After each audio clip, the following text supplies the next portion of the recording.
Добрый вечер. Вы смотрите информационный выпуск сегодня. В начале о главных событиях. По итогам заседания оперативного штаба по противодействию коронавирусной инфекции принят ряд послаблений.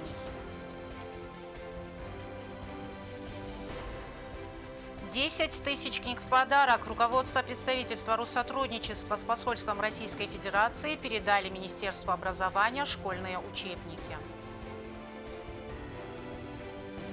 Спасибо, учитель, за великое наследие. Сегодня день рождения выдающегося остинского ученого-лингвиста, легендарного человека Васо Абаева.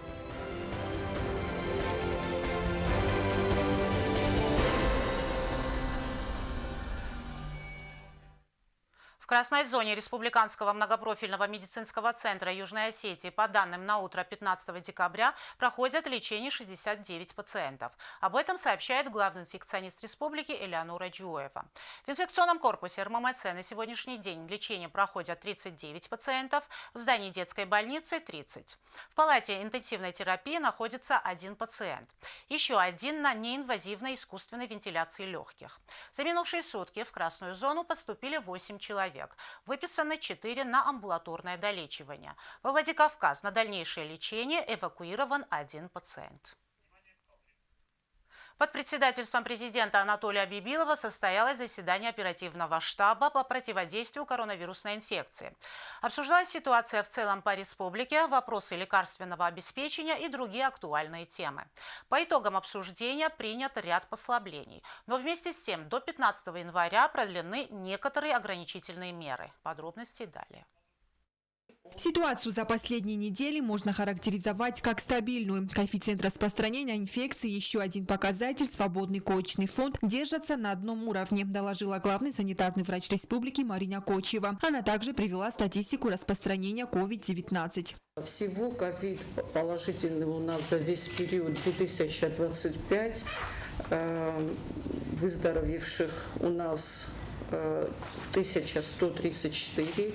За последние сутки мы еще сняли с учета 30 человек, и под наблюдением остается в целом в амбулаторном режиме, в стационарном 891 человек.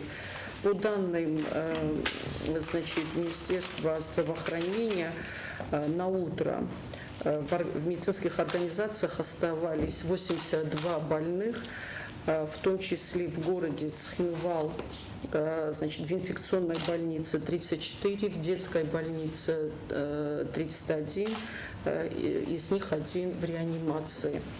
В госпитале на сегодняшний день остаются 3 больных. В районах у нас всего 14 больных. Исполняющий обязанности министра здравоохранения Георгий Точев доложил президенту о складывающейся ситуации с обеспечением лекарственными препаратами. Он отметил, что на сегодняшний день медицинские учреждения снабжены всем самым необходимым для лечения пациентов с COVID-19. Проблем до сегодняшнего дня у нас нету. Надеемся, что и в ближайшее время их тоже не будет. Проблем, связанных с логистикой, прежде всего, с довозом кислорода. Осуществляются мероприятия по подготовке и контрактированию возможностей, которые смогли бы обеспечить в ближайшем будущем, прежде всего, стабильное обеспечение кислородного в условиях республики, в том числе закупка цистерны криогенной и закупка специализированного оборудования по выработке медицинского кислорода здесь, на территории республики. Сроки изготовления и поставки оборудования криогенного конец января, специализированного под выработку кислорода конец февраля. В продолжительные новогодние выходные нужно создать существенный запас всего необходимого медикаментов и кислорода, подчеркнул президент. По итогам заседания был принят ряд послаблений. Согласно новому протоколу заседания штаба разрешено проведение культурно-массовых мероприятий, а также проведение мероприятий в объектах общественного питания. Кроме того, решение о переходе работников на дистанционный режим принимается по усмотрению работодателя. Решением оперативного штаба была разрешена работа сельских малокомплектных школ. В то же время до 15 января сохраняются некоторые ограничения. Приостанавливается функционирование среднеобразовательных школ за исключением начальных классов, а также малокомплектных сельских школ, среднеобразовательных, профессиональных и высших учебных заведений, детских учреждений дополнительного образования за исключением объектов физической культуры и спорта. Рекомендовано ограничение посещения массовых праздничных мероприятий, а также похоронных и поминальных мероприятий. Возобновление учебного процесса в традиционной форме принимается Министерством образования и науки Республики Южная Осетия по согласованию с комитетом Югосетпотребнадзора. Анжела Кокоева, Регина Черткоева, Рауль Кочев, Тамерлан Схавребов, Фатима Кумаритова. Информационный выпуск сегодня. В Министерстве здравоохранения и социального развития прошло ежеквартальное заседание закупочной комиссии. Комиссия занимается выбором поставщиков, которые могут поставлять необходимые лекарственные препараты в республику в кратчайшие сроки. В состав комиссии входят представители РММЦ, представители Минздрава, приглашенные лица из Генпрокуратуры, Комитета госбезопасности и администрации президента. Основная задача, которая поставлена перед закупочной комиссией на сегодняшний день – приобретение медикаментов на первый квартал следующего года. Сегодня собралась закупочная комиссия при Министерстве здравоохранения и социального развития. Рассматривается квартальная заявка на закупку медикаментов на первый квартал 2021 года. Рассматриваются такие препараты, как для льготной категории больных и для стационаров Республики Южная Осетия.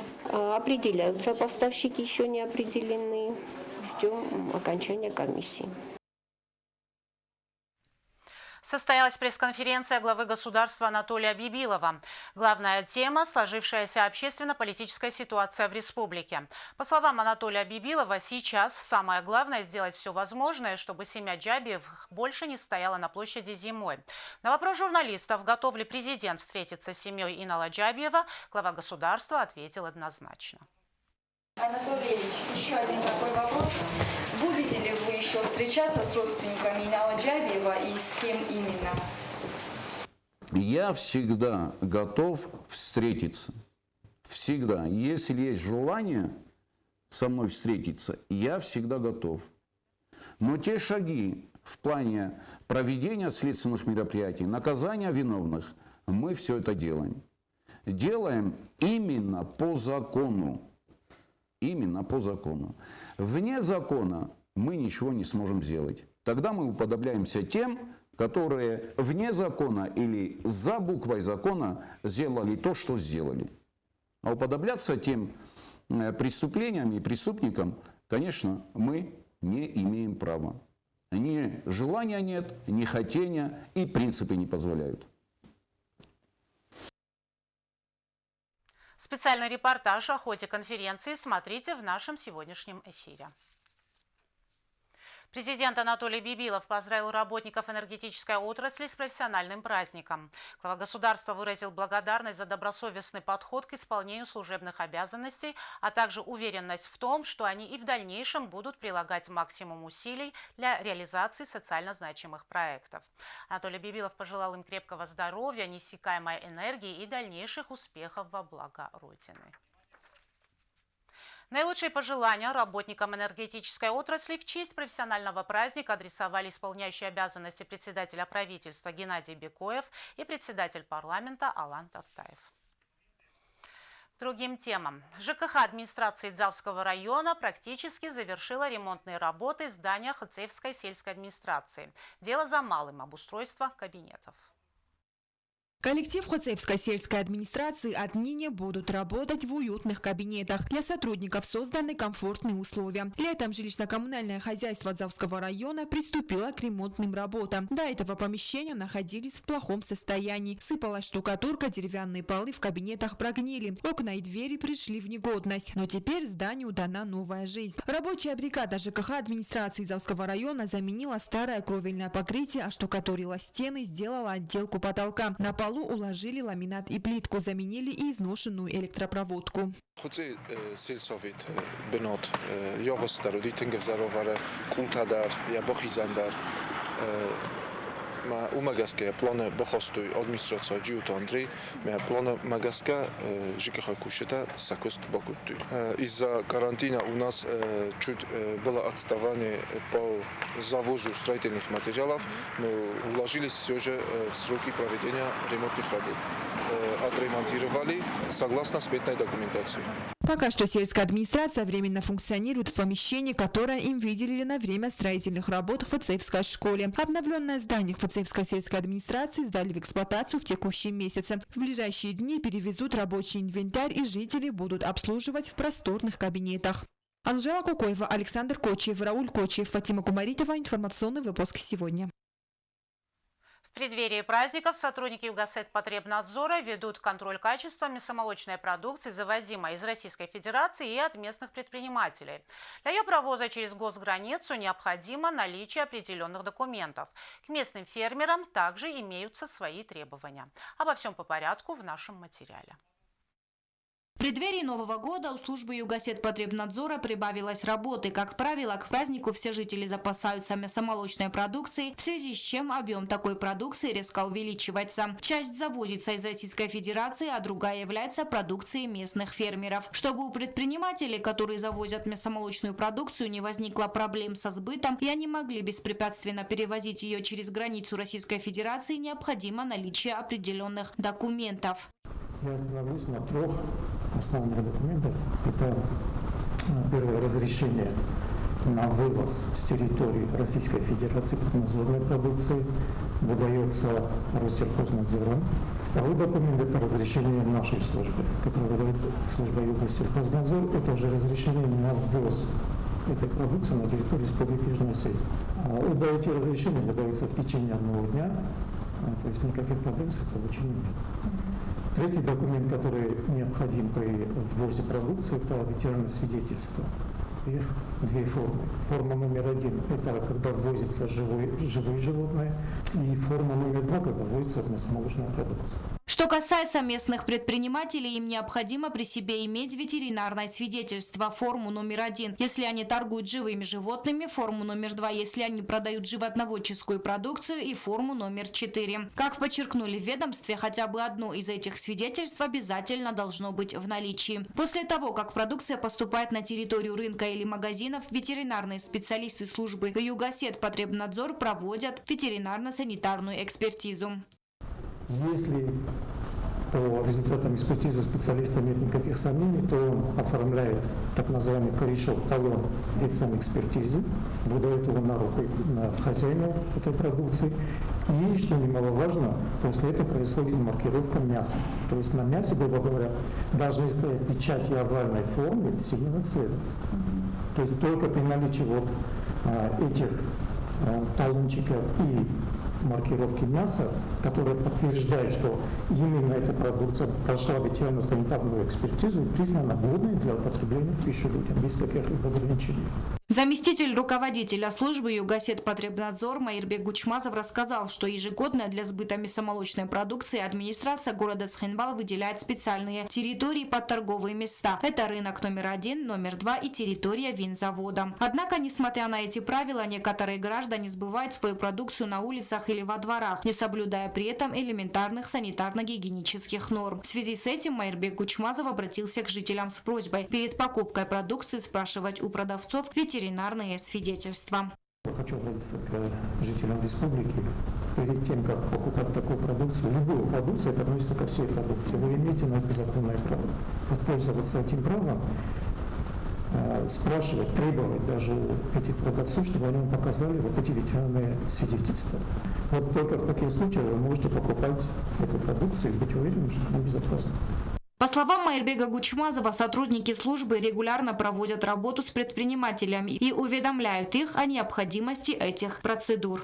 Агунда Губозова, Александр Кукоев. Информационный выпуск сегодня. Министерство образования и науки получило нужный необходимый подарок в виде книг. Учебники переданы в рамках благотворительной акции от руководства представительства Россотрудничества в Южной Осетии совместно с посольством Российской Федерации. Пособия будут распределены между образовательными учреждениями, включая школы районов республики.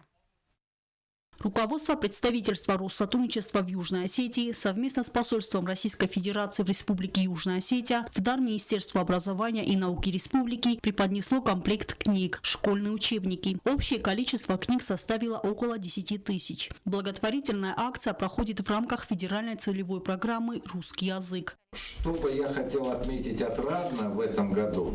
Во-первых, по крайней мере, в мое время работы мы еще столько книг не получали.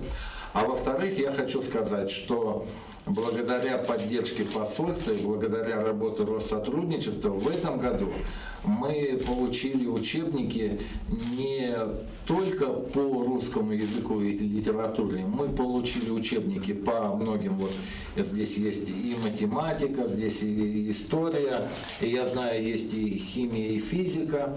Вот. И на этом столе здесь, конечно, представлены только образцы, только некая маленькая часть вот того, что Российская Федерация передает в Южную Осетию. Сергей Скворцов также отметил, что акция эта будет не последней. Учебники соответствуют требованиям школьной программы, по которому обучаются в среднеобразовательных учреждениях Южной Осетии. Между Министерством образования и науки Республики, посольством Российской Федерации в Республике Южная Осетия и Россотрудничеством была проведена предварительная работа по их подбору. И позвольте в вашем лице, Сергей Викторович, в вашем лице, Максим Валерьевич, поблагодарить Российскую Федерацию за действительно очень необходимые нам учебники, потому что вы знаете, что систематически школьные библиотеки должны пополняться учебниками, потому что срок истекает, скажем так, пользования книгами. И потом это результат нашей с вами совместной предварительной работы. И хотелось бы отметить, что здесь подобраны учебники по тем линейкам, по которым действительно в наших школах проходятся те или иные предметы. Каждый из этих учебников, авторы, линейки, они продуманы заранее. И библиотеки получат действительно хороший подарок как раз к началу третьей четверти. После Нового года эти книги будут уже в руках наших учеников. В комплект книг также входят учебные и наглядные пособия для школ. Книги будут распределены между школами города Цхинвал, подведомственными Министерству образования. Безвозмездная акция включает в себя и передачу учебников для 2 русскоязычных школ Лениногорского района. Эльвира Тибилова, Альдина Чхоева, Оксана Таттаева. Информационный выпуск сегодня. 15 декабря родился выдающийся осетинский ученый, лингвист Васул Абаев. Он был настоящим тяжеловесом в науке, пользовался непререкаемым авторитетом как ученый, так и человек непоколебимой честности и порядочности. Абаев – виднейший специалист по истории иранских языков и по своему родному осетинскому языку. Роль и значение Васу в истории Осетии невозможно переоценить. Его называют ровесником века, человеком, чья жизнь до последнего дня была плотно переплетена с наукой. Выдающийся ученый, иронист, осетиновед, академик Российской академии наук, профессор, доктор филологических наук, легенда мировой науки. Василий Иванович Абаев родился 15 декабря 1900 года в селе Гоб. Начальное образование получил в сельской школе, среднее в Тифлисской гимназии. Несколько лет работал учителем в родном селе. Он уже тогда понял, чего хочет добиться в сфере науки. Уехал и поступил в Ленинградский государственный университет на иранский разряд этнолого-лингвистического отделения факультета общественных наук. В 2021 году, когда наконец представилась возможность поехать на учебу в Россию, я и несколько еще других молодых людей, осетин, человек 5 нас было, которые первые после гражданской войны впервые отправились на учебу в Россию. Нарский эпос, осетинский язык и фольклор – это основная сфера его интересов. Одна из основных работ Абаева – историко-этимологический словарь осетинского языка. В нем прослеживается происхождение и история осетинских слов, связь осетинского языка с иранскими, индоевропейскими, а также с тюркскими, финно-угорскими и другими языками. Он прожил долгую жизнь, успел осуществить большую часть того, что планировал. Нужно отметить блестящее чувство юмора Василия Ивановича. Когда я был мальчиком, то старики говорили мне, когда я им оказывал, ну и понятно, как младший я старался чем-то услужить старшим. И они говорили мне: «Бир-офицер, долго живи». Ну и так как это были добрые люди, а так как пожелания добрых людей сбываются, то, как видите, пожелания этих стариков сбылись. Я долго жил.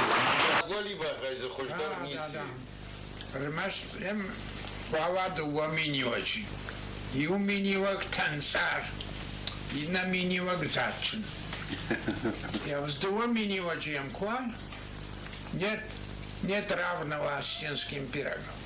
Васу Абаев прожил 101 год. С его именем связана целая эпоха в российской лингвистике и иронистике. Он умер в марте 2001 года и похоронен во Владикавказе в пантеоне Осетинской церкви рядом с могилой великого Кустахи Тагурова. Оксана Джуева, Оксана Таттаева, ГТРК ИР. Информационный выпуск сегодня. В Северо-Осетинском республиканском институте повышения квалификации работников образования обсудили наследие Васу Абаева. Доктора и кандидаты наук рассказали о том, как работы ученого повлияли на развитие образования. Участники конференции рассмотрели вклад Абаева в изучение мифологии осетин и языкознания. Также речь шла о современных проблемах и изучении осетинского языка и повышении квалификации учителей. Итоги дискуссии смогут помочь преподавателям и школьникам в изучении языка. Сама форма подачи материала Василием Ивановичем Абаевым была настолько захватывающей, настолько интересной. То есть его статьи читаются как художественные произведения. Они могут советовать своим ученикам читать эти статьи, пользоваться этими статьями для того, чтобы узнать лучше историю своего края, народа, его культуру, историю, язык. Далее узнаем прогноз погоды на завтра.